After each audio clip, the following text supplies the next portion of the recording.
គីឡូបោះប្រេនពេញដៃគីឡូខ្ញុំប្រើរបស់កែច្នៃទូរស័ព្ទភ្នែក2យកទៅឡើងភ្នែក3គីឡូ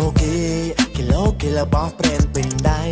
គីឡូខ្ញុំប្រើរបស់កែច្នៃទូរស័ព្ទភ្នែក2យកទៅឡើងភ្នែក3ទុកក្រន selfie បង្ហោះអួតស្រី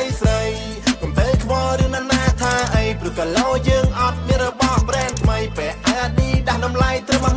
13000 គីឡូគេចាយលុយដូចស្ថិតែគីឡូយើងអត់ក៏វាគ្មានទៅស្អីសំខាន់គ្នាមួយក្រុមនាំគ្នាអង្គុយស្បៃស្លៀកចដាឌីដាងអូកាឡាញ៉ែត្រី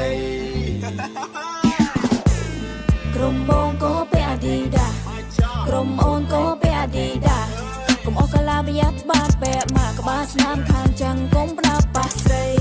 ក្រុមបងក៏ពាក់ Adidas ក្រុមអូនក៏ពាក់ Adidas កុំប្តេងកុំប្រាំងកុំចង់ប៉ះអី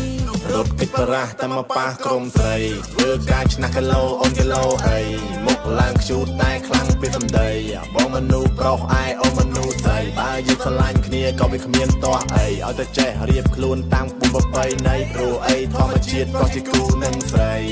អូនហើយក៏ជាគូនឹងស្រី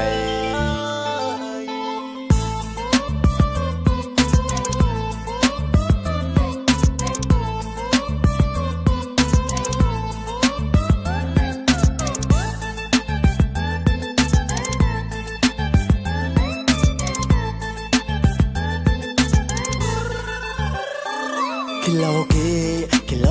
បោះប្រេនពេញដៃគីឡូខ្ញុំប្រើរបស់កែច្នៃទូរស័ព្ទភ្នែក2យកទៅឡើងភ្នែក3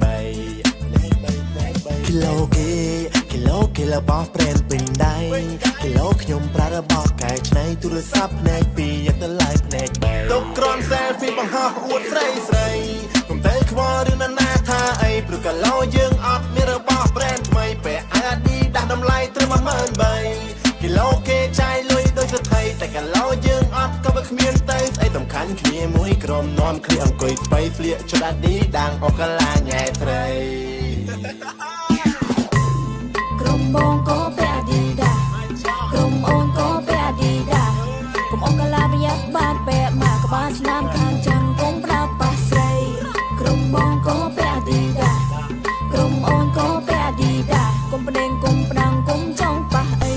រត់គិតបរះតែមកប៉ះក្រុមស្រីធ្វើការឆ្នះគីឡូអូនគីឡូអីមុខឡើងខ្ជូតតែខ្លាំងពីសម្ដីបងមនុស្សប្រុសឯអូនមនុស្សស្រីបើយើងឆ្លាញ់គ្នាក៏វាគ្មានតោះអីឲ្យតែចេះរៀបខ្លួនតាមពុំប្របីនៃព្រោះអីធម្មជាតិក៏ជាគូនឹងស្រីអូនហើយក៏ជាគូនឹងស្រី